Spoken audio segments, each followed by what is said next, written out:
திருச்சிற்றம்பலம். திருமுலரையா திருவடிகள் போற்றி போற்றி, குருவடியும் திருவடியும் வணங்கின்ற பதிவை ஆரம்பிக்கலாம் நண்பர்களே.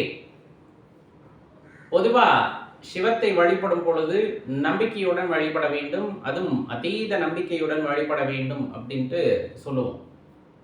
அப்ப நம்பிக்கை இல்லாமல் வழிபடுவார்களா அப்படின்னா, இன்றைய காலகட்டத்திலே எல்லாம் உடனே கிடைக்க வேண்டும் என்ற எண்ணம் கொண்டவர்கள் அந்த முழு நம்பிக்கையும் வைக்காமல் வழிபடுவதன் காரணமாக அவர்களுக்கு ஏமாற்றமே மிஞ்சுகிறது. எப்போதுமே பக்தியில் ஒரு விஷயம் சொல்லப்படும், இறைவனுடைய கருணையை ஒருவரால் பெற முடியும் என்றால் அவருக்கு என்ன அவசியம் அப்படின்னா பொறுமை அவசியம் அப்படிங்கிறது அவசியமா குறிப்பிடக்கூடிய ஒரு சொற்றொடர். அது ஏன் அப்படின்னா, இன்னாருக்கு இது கிடைக்க வேண்டும் அப்படின்னு இருக்கிறது வேற, தகுதியானவர்களுக்கு அது போய் சேர வேண்டும் அப்படிங்கிறது வேற. தகுதியானவர்களுக்கு ஒரு பொருள் போய் சேர்கிறது அப்படின்னா அதுதான் உண்மையான அந்த இடத்துல வழங்குதலாக இருக்கும். அப்ப நம்ம ஒரு விண்ணப்பம் வைக்கின்றோம், அதற்கு நாம் தகுதியானவர்களா அப்படிங்கிறத இந்த உலகத்திற்கு உணர்த்துவதற்கு ஒரு குறிப்பிட்ட நேர கால தேவைப்படும்.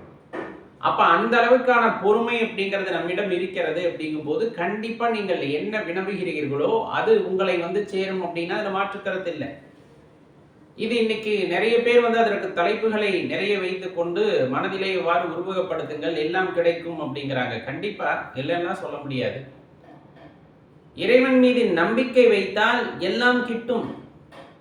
நம்பிக்கை எப்படி இருக்க வேண்டும் என்றால் அசைக்க முடியாததாக இருக்க வேண்டும். உதாரணத்துக்கு உங்கள் போக்கிலே ஒன்று சொல்கிறேனே, உங்களுக்கு ஒரு 1 லட்சம் ரூபாய் தேவைப்படுகிறது அப்படின்னா நீங்கள் உழைக்கிறீர்கள் அப்படிங்கிற பட்சத்துல அடிக்கோடிட்டுக்குங்க, நீங்க உழைக்கிறீர்கள் அப்படிங்கிற பட்சத்துல சரியா உங்களுக்கு சேரல அப்படிங்கும் போது நீங்கள் இறைவனிடம் மன்றாடி அதை வேண்டும் என்று உருகி கேட்டுக்கொள்ளும் பொழுது உங்கள் உழைப்பிற்கு ஏற்ற ஊதியமாக எது கிடைக்காமல் இருந்ததோ அது கிடைக்கும். அது முழு நம்பிக்கையுடன் கேட்க வேண்டும். நான் வாழ்வதற்கு ஒரு வீடு வேண்டும் அப்படின்னு கேட்டிருக்கோம், உழைக்கிறோம், அது கையில தங்கல, எனக்கு இந்த பிரச்சனைகள் எல்லாம் தீர்ந்து எனக்கு வாழ்வதற்கு ஒரு வீடு தேவை அப்படின்ட்டு அவரிடம் அப்படியே உளமுருகி அன்புடன் காதலுடன் நாம் கேட்கும் பொழுது, இந்த மனதிலே எல்லாம் உருவகப்படுத்தி எனக்கு இது வேண்டும் ஐயா அப்படின்னு கேட்கும் பொழுது கண்டிப்பா அவர் கொடுப்பார், மாட்டேன்லாம் சொல்ல மாட்டார். ஆனா இதையெல்லாம் தாண்டி அடியார்களுக்கு கிடைக்குமா? கண்டிப்பா கிடைக்கும். அடியார்கள் என்ன கேட்ட போறாங்க? பக்தர்கள் நிறைய கேட்பாங்க, எனக்கு அந்த பிரச்சனையை போக்கிய கூட, இந்த பிரச்சனையை போக்கிய கூட, அதுவே இறைவன் செய்கின்றார் அப்படிங்கும் போது அடியார் பெருமக்கள் என்ன கேட்பார்கள் அப்படின்னா முக்தியை கேட்பார்கள், இந்த வீடு பேறு இன்பத்தை கேட்பார்கள். வேற என்ன கேட்க போகிறாங்க? உன் காலில் ஒரு மண் தூசா கூட நான் இருந்துட்டுமே தவிர நீ எனக்கு இந்த பிறப்பு வேண்டாம் அப்படின்னு கேட்பார்கள். வேற என்ன அவர்களுக்கு தெரிந்துவிட போகிறது? அவரை தவிர வேறொன்றும் அறியாதவர்கள் அடியார் பெருமக்கள். சிவத்தை தவிர வேறொன்றும் அவர்கள் அறிய மாட்டார்கள். நீயே இறைவனே எனக்கு கதி என்று இருந்தால் போதும், எப்பொழுதுமே உனது காலடியில் ஒரு தூசியாக இருந்தால் போதும் என்று நினைப்பவர்கள் அடியார் பெருமக்கள். அப்ப அது அவர்களுக்கு சாத்தியமாகுமா? அடியார் பெருமக்களுக்கு கண்டிப்பா சாத்தியமாகும். எப்பொழுது? பொறுமை தேவை, பொறுமை தேவை. ஏன்? ஏற்கனவே சொன்ன மாதிரி தான், தகுதியானவர்களுக்கு தகுதியானவற்றை கொடுப்பவர் இறைவர். அப்ப நம்ம அதற்காக தகுதியானவர்களாக மாறிவிட்டோமா அப்படிங்கிறது நம்ம சரின்னு சொல்லுவோம். நான் எப்போதுமே தயாராக இருக்கின்றேன், நான் தகுதியானவன் தானே அப்படின்னு நினைக்கலாம். ஆனால் அந்த பக்குவப்பட்ட மனது, அந்த குழந்தை மனது அப்படின்னு சொல்லுவாங்க, குழந்தைக்கு எப்படி இருக்குமோ அந்த மாதிரி மனது அன்பு பீரிட்டு பொங்கக்கூடிய ஒரு மனதாக மாறும் பொழுது, அதிலே இறைவன் வசிப்பதற்கான இடமாக அந்த மனம் மாறும் பொழுது இந்த மாதிரி நிறைய விஷயங்கள் விடத்திலே சேர்கிறது. நீ எல்லாத்திற்கும் தயாராக இருக்கிறாய். எப்படி? எல்லா விஷயத்திற்கும் தயாராக இருக்கிறாய். இறைவனை சரணடைவதற்கு தயாராக இருக்கிறாய். சரணடைவது அவ்வளோ எளிதா? அந்த வார்த்தை ரொம்ப எளிதா இருக்கும், சரணடைதல் அப்படின்னு எளிதா சொல்லிட்டு போயிடலாம். வாழ்க்கையில் அது ரொம்ப கஷ்டம்.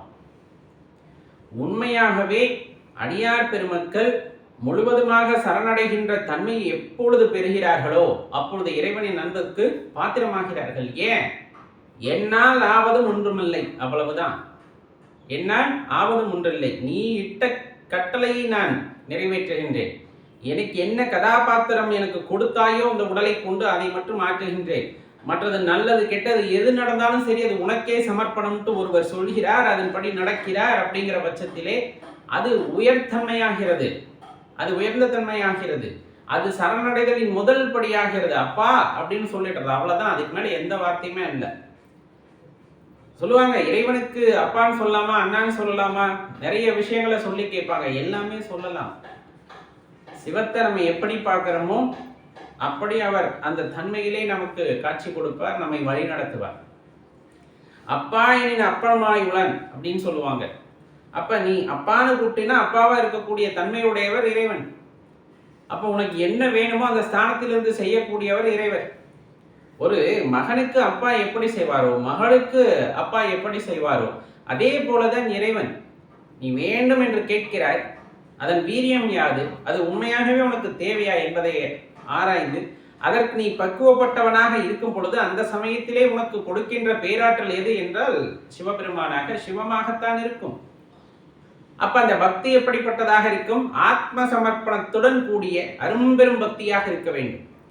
அது நம்பிக்கையுடையதாக இருக்க வேண்டும். இந்த ஒரு 50 ரூபாய்க்கு பூஜை பொருளை வாங்கி கொடுத்தேன் பாரு, எனக்கு எதுவுமே கிடைக்கல அப்படின்னோ, ஒரு விஷயத்த அப்பாட்ட விண்ணப்பமா வைக்கிறோம் அப்படின்னா அது நிறைவேறும் அப்படிங்கிற அந்த நம்பிக்கையுடன் அந்த வழிபாடு இருக்க வேண்டும். சொல்லிட்டோம், ஒருவேளை நடக்கலைன்னா என்ன பண்றது, அப்படி போயிடுச்சுன்னா என்ன பண்றது, இப்படி போயிடுச்சுன்னா என்ன பண்றங்கிற அந்த இரண்டாம் நிலைக்கு போகாம இதை அப்பா நடத்தி தருவார். எப்படி? அடியேனுக்கு முக்தியை கொடுப்பவர் சிவமே, கண்டிப்பா ஏதேனும் ஒரு வழியில எனக்கு இந்த முக்தியை கொடுப்பார் அப்படிங்கிற அந்த நம்பிக்கை அசைக்க முடியாததாக இருக்கிறது. எனது வாழ்க்கையிலே ஒரு போராட்டம் நிறைந்த ஒரு பிரச்சனையை நான் சந்திக்கின்றேன், அதற்கான தீர்வை இறைவன் கொடுக்க போகிறார் அப்படிங்கிற அந்த நம்பிக்கையை சிவத்தின் மீது வைப்பது, தினம் அதை உருவப்படுத்தி ஐயனிடம் கேட்டுக்கொண்டே இருப்பது, இவ்வாறு அசைக்க முடியாத நம்பிக்கையை இறைவன் மீது ஒருவர் வைக்கிறார் எனில் அந்த காரியம் எவ்வாறு தோற்று போகும்? அந்த நம்பிக்கை அப்படிங்கிறது அசைக்க முடியாததாக இருக்க வேண்டும். அதுதான் இந்த இடத்துல முக்கியம். ஒரு பிள்ளை அம்மா மீது வைக்கக்கூடிய நம்பிக்கை, ஒரு பிள்ளை அப்பா மீது வைக்கக்கூடிய நம்பிக்கையை போல, இன்னும் சொல்ல போனா அதை விட அதிகமாக நாம் சிவத்தின் மீது வைக்கக்கூடிய அந்த நம்பிக்கை அப்படிங்கிறது நம்மை அவரின் அன்புக்கு பாத்திரமாக்கும். அந்த சமயத்துல நம்ம என்ன கேட்டாலும் நடக்கும். ஆனா என்ன கேட்கின்றோம் அப்படிங்கிறத தெரிந்து கேட்கணும். இல்லைன்னா கேட்கவே கூடாது. அந்த சரணடைந்தவர்கள் எதையும் கேட்க மாட்டார்கள். ஆனா எனக்கு இப்ப அவசியம் தேவைப்படுகிறது. ஒருவருக்கு உடல்நிலை சரியில்லை, இல்லை நம்ம மனசு ஒரு குழப்பமா இருக்கு, இதுல இருந்து என்ன மீட்டு கொண்டு வான்னு கேட்கறது நம்ம உரிமை, கேட்கலாம். ஆனா அதை எப்படி கேட்கணும்? ஆத்ம சமர்ப்பணம் செய்து சரணடைந்து, ஐயா எனக்கு இந்த பிரச்சனையை தீர்க்க போகின்றாய், தீர்த்து விட்டாய் அப்படின்னு அந்த ஒரு வழிபாட்டை நம்ம செய்கிறோம், விண்ணப்பத்தை வைக்கிறோம் அப்படின்னா அதனுடைய ஆழத்தன்மை, அதனுடைய சிறத்தன்மை, நீ எவ்வாறு கேட்கிறாய் என்பதை பொறுத்து, உண்மையாகவே கேட்கிறாயா, பேரளவுக்கு கேட்கிறாயா என்பதையெல்லாம் உணர்ந்து உனக்கு வேண்டுவனவற்றை இறைவன் கொடுப்பார். அந்த சிவம் உங்களுக்கு அதை செயலாற்றி தரும் என்பதை உணர்ந்து கொள்ளுங்கள். வாழ்க்கையில எவ்வளவு பெரிய இடத்துக்கு வேணாலும் போகலாம். ஒரு நம்பிக்கை அப்படிங்கிறது அசைக்க முடியாததாக இருக்க வேண்டும். இறைவன் மீது ஒரு முறை நாம் நம்பிக்கை வைத்து விட்டால் அந்த நம்பிக்கையை பிடித்து கொண்டு தொடர்ந்து செல்ல வேண்டும். ஒருவர் சொல்கிறார் என்பதற்காக இருக்கிறாரா இல்லையா என்ற வினாவை எழுப்புவது, இது நடக்குமா நடக்காதா என்ற வினாவை எழுப்புவது, இதெல்லாம் அவசியமற்றது. ஏதோ ஒரு பிடிப்பு நமக்கு தேவை. இந்த வாழ்க்கையிலே ஒரு கட்டத்தை முன்னேறி செல்வதற்கு பல்வேறு விதமாக இருப்பார்கள். ஆத்திகர்களாக, நாத்திகர்களாக, இந்த மாதிரி பல்வேறு விதங்களில் இருப்பார்கள். ஆனால் ஏதேனும் ஒரு நம்பிக்கை பிடித்தவர்களாக இருப்பார்கள், ஒரு கொள்கையை கொண்டவர்களாக இருப்பார்கள். அந்த கொள்கை நாம் சிவத்தின் மீது வைத்த பற்றுதலாக இருந்து விட்டு போகிறது.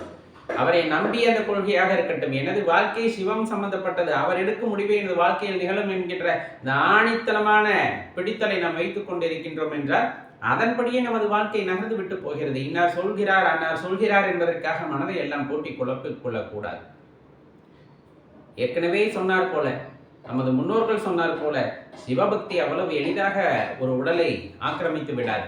ஒரு முறை அது ஆக்கிரமித்து விட்டு விட்டால் பிறகு அது எப்பொழுதும் பிறழக்கூடாது, அதிலிருந்து திசை மாறக்கூடாது. ஏன்னா உங்களுக்கு ஒரு வாய்ப்பு வழங்கப்பட்டு இருக்கிறது. இன்னார் சொல்கிறார், அன்னார் சொல்கிறார் என்பதற்காக அதிலிருந்து நாம் மாறுபட்ட திசையில் பயணிக்கிறோம் என்றால் அதில் ஒரு புண்ணியமும் இல்லை. நினைத்தால் நினைத்த மாத்திரத்திலே பல தேவதைகளின் பெயர்களை, நாமங்களை சொல்லி வழிபடலாம். ஆனால் அந்த சிவம் அப்படிங்கிற அந்த ஒரு வார்த்தை அனைத்தை விடவும் மேலோங்கி உங்களை அப்படியே அன்பால் அரவணைக்கக்கூடிய ஒரு ஆற்றலாக அது இருக்கும். அப்படின்னா அது மிகையல்ல. கண்டிப்பா சிவத்தின் மீது நம்பிக்கை வையுங்கள். அதுவும் அசைக்க முடியாத நம்பிக்கையாக இருக்கட்டும். இன்னும் சொல்ல போனா ஆழமான அன்பாக இருக்கட்டும். சிவாய நம.